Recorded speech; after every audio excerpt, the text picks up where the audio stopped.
Thank you. Order. 10-minute rule motion. Norman Lamb. Thank you, Mr. Speaker. I beg to move that leave be given to bring in a bill to legalise the possession and consumption of cannabis, to provide for the regulation of the production, distribution and sale of cannabis, and for connected purposes. Over the last few weeks, 3 of my constituents have individually come to see me to discuss cannabis. All 3 suffer acute, continuing pain. One has fibromyalgia, osteoarthritis and IBS. He has been prescribed fentanyl, which we know is highly addictive and potentially fatal. He stopped taking it out of fear of the consequences, yet cannabis offers him essential pain relief. But he has no option but to buy it illegally. He knows at any time that he could face arrest and prosecution. Following the government's reforms allowing for the prescribing of cannabis-based products for medicinal use, he went to see his GP to get a prescription. He was told that they, the GPs, were all under instructions not to refer patients to the pain clinic because there is no evidence of therapeutic value. Yet something as dangerous as fentanyl remains available. Another constituent who is rapidly advancing Parkinson's disease also uses cannabis. It's the only thing that helps him. He has also been told by his GP that he can't be referred to a specialist for cannabis to be prescribed. So we leave this man, who is acutely unwell, having to break the law in order to get relief from pain. This is surely cruel and inhuman. The third man, in his 50s, finds that cannabis is the only thing that offers him respite from pain following an injury to his leg. He has a lifelong allergy to codeine. Other painkillers have caused serious problems with his kidneys, but cannabis works for him. Fearing the risks of buying from a street dealer, he bought some over the internet. He then faced a police raid. Despite my pleas to the police that giving him a criminal record would not be in the public interest, last week he was given a caution. This man has been a law-abiding citizen all his life. He has found this whole thing acutely distressing. He fears that the consequence of the caution is that he won't be able to visit his son in Australia. The treatment of this man is shameful. What is the point of doing this to him? What is the possible public interest? Across the country, people like this are left with no option but to break the law. The government's reforms raised expectations but have dashed hopes for so many people. The approach taken by the government is so restrictive that the numbers who will benefit are minuscule. If you are lucky, you might live in an area where the police force takes an enlightened approach. Chief Constable Mike Barton in Durham has effectively decriminalised cannabis for personal use, and a recent parliamentary answer I received reveals that in some areas prosecutions and cautions have plummeted. Yet surely we can't justify this postcode lottery where 2 people behaving in exactly the same way are treated differently depending on where they live. One will be forever tarnished with a criminal record and the other won't. It is clear that the recent reforms are not working, so the government should look in the round at the harm that prohibition of cannabis is causing across the country and try to come up with a more enlightened approach. In Canada, the Liberal government of Justin Trudeau has implemented a new legal regulated market for cannabis for recreational and medicinal use. Their approach is instructive. In June 2016, the Minister of Justice, the Minister of Public Safety and the Minister of Health jointly set out the key principles which should guide reform, including protecting young people by keeping cannabis out of the hands of children and youth, keeping profits out of the hands of criminals, preventing people from receiving criminal records for simple cannabis possession, reducing the burden on the police and the justice system, protecting public health and safety by strengthening the law with respect to serious offences such as selling cannabis to minors and driving under the influence, providing support for addiction treatment, mental health support and education programmes to inform people about the risks, access to quality-controlled cannabis for medicinal purposes. Surely these principles should guide us too. Carrying on as we are has dreadful consequences. And I want to just make 4 key points. First, nowhere across the world has prohibition worked. Cannabis is available everywhere. Second, people have no idea what they are buying. We know that leaving supply in the hands of criminals puts particularly teenagers at risk. They are the most susceptible to suffering mental health consequences, including psychosis, from regular use of potent strains available on the street. The widespread use of these dangerous strains is the result of our failure to regulate. A regulated market would allow governments to control the safety and potency of cannabis sold by legal vendors. Yet through a misplaced desire to be tough on drugs, we leave teenagers vulnerable to exploitation from sellers who have no interest at all in their welfare. Through inaction, government and parliament are culpable. If something is potentially dangerous to children and young people, control it and regulate it. Don't leave it freely available from those keen to make a fast buck. Third, we know that the illegal market for drugs generates extreme violence in many communities, particularly the most disadvantaged. If a supplier faces competition, they don't resort to the courts to protect their market, they use extreme violence. Thousands of people have lost their lives as a result of illegal trade in drugs in countries like Mexico, but on the streets of our poorest communities, violence is meted out regularly. Young, vulnerable teenagers get caught up in this violent trade and can't escape. Yet it doesn't have to be like this. Fourth, we still criminalise thousands of people every year taking up precious police time which could be used to fight serious crime. Careers are blighted for using a substance which no doubt many people on the government benches have used at some stage in their lives. Meanwhile, the most harmful drug of all is consumed in large quantities right here in this building. Alcohol leads to violence on our streets and behind closed doors in people's homes. It destroys families up and down our country, yet we tax it and the Exchequer benefits enormously from it. Isn't there a dreadful hypocrisy that we allow our drug of choice whilst criminalising people who use another, less dangerous drug, many for the relief of pain? My bill, Mr Speaker, offers a more rational alternative to this mess, with strict regulation of the growing, sale and marketing of cannabis, with an age limit of 18 for the purchase and consumption of cannabis, with clear controls over potency of what is sold in licensed outlets, we can at last start to protect children and teenagers.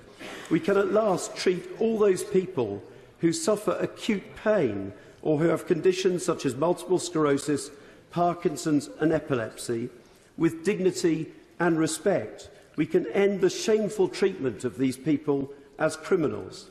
We can at last end the extraordinary practice of handing billions of pounds every year to organised crime.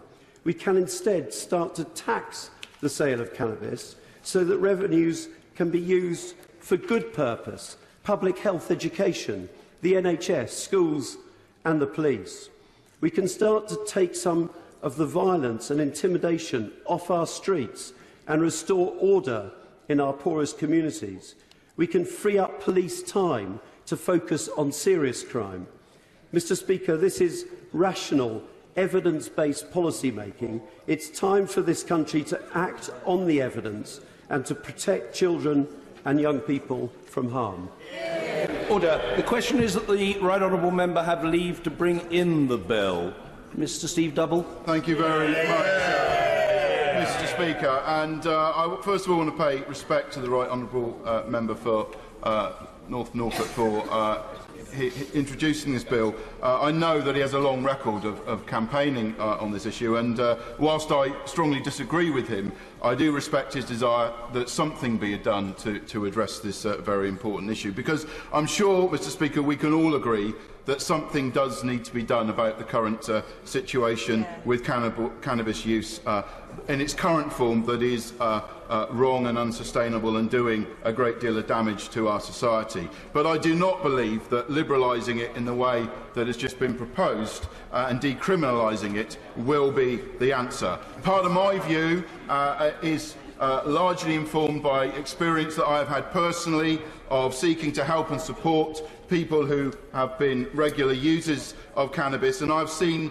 very close up and first hand the lives that it wrecks, the impact on mental health that it has, and the costs that it not only has to the individuals, but to their families, to their communities and to wider society. And I have to say to the right honourable gentleman, I was slightly confused in the line that he was taking, because he seemed to be confusing medical use for cannabis with recreational use. And I think the government should take great credit for the progress that has been made recently in allowing the use of cannabis products for medical use, and that is absolutely right, and I believe has a great deal of support across the country. And I would agree with the argument that more should be done to ensure that cannabis for medical use gets to the people who really need it. And I would agree with the point that more needs to be done to get medical professionals on board and for them to adjust to the new regime. But let's remember, these new measures were only introduced just a few weeks ago on the 1st of November, and I think we need to give more time to allow these changes to come into effect before we take a huge leap of faith towards decriminalising cannabis altogether. My concern is that by liberalising cannabis use, we will be sending precisely the wrong message to our young people. We will be giving them the message that somehow cannabis is safe and okay to use. And I believe we need to make very clear that cannabis is a dangerous drug and there is no safe use in an uncontrolled way, in an unregulated way, for cannabis to be consumed. We are clearly in the midst of a war on drugs. But I would say that we do not win the war by raising the white flag and giving up and surrendering.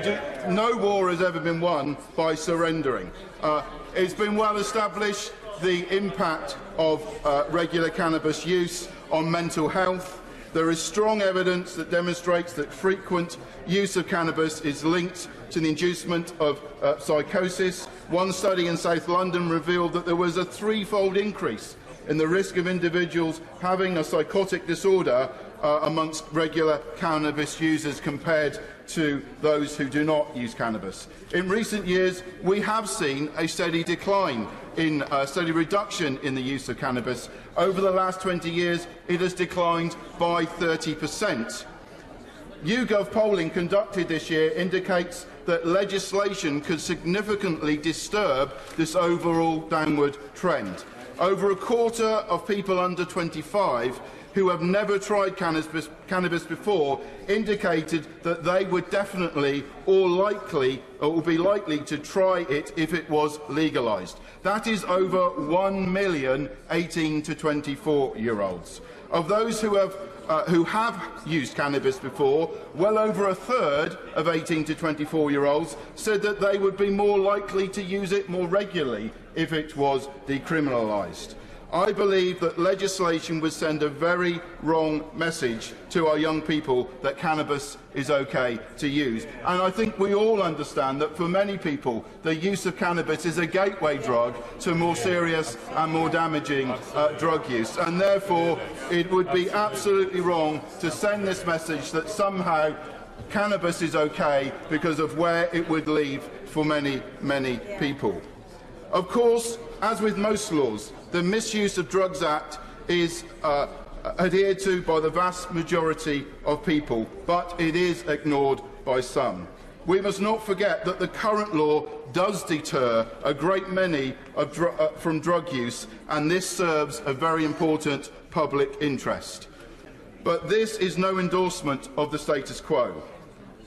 We all have at least some common ground here. It is intolerable to see our young people hurting themselves or ending their lives prematurely because of the effects of this dangerous drug. Our approach must be bolder. We must be offering more meaningful support and aim to drive consumption down yet further. This will not be achieved by a new website or a helpline. We need to intervene and challenge, using experts in the field of drug use, recovered addicts and recovering users, who can reach out and invite a real prospect of change for users. A procedure that replaces the current system of issuing a relatively ineffectual warning or punitive fine given by a police officer with an alternative of offering diversion through the attendance of a local drug awareness day would have a greater impact in reducing use. Our part of what is currently charged as a fixed penalty notice could go instead to local treatment providers to pay for the service. Yeah, very good. The Right Honourable Gentleman referred to the situation in Canada. But it's interesting that on the eve of the legislation being introduced in Canada, an article published in the Canadian Medical Association Journal referred to the legislation as a national uncontrolled experiment in which the profits of cannabis producers and tax revenues are squarely pitched against the health of Canadians. Yes, we can learn from experiments taking place elsewhere, but we don't need to risk the lives of some of our most vulnerable residents to do that.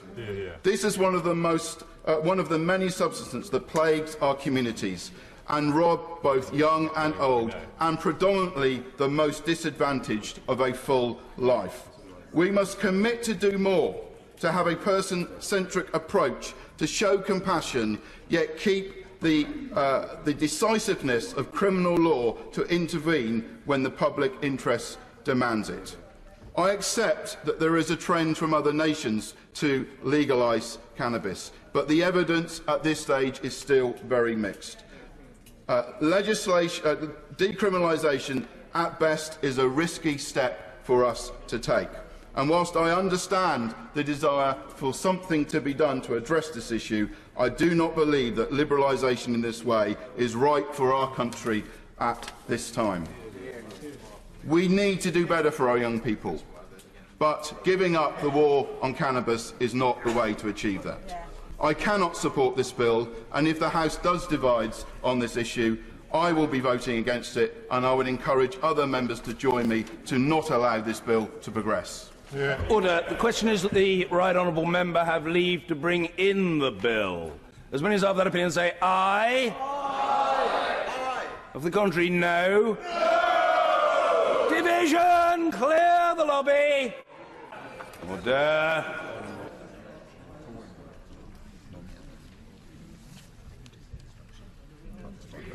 The ayes to the right, 52. The noes to the left, 66.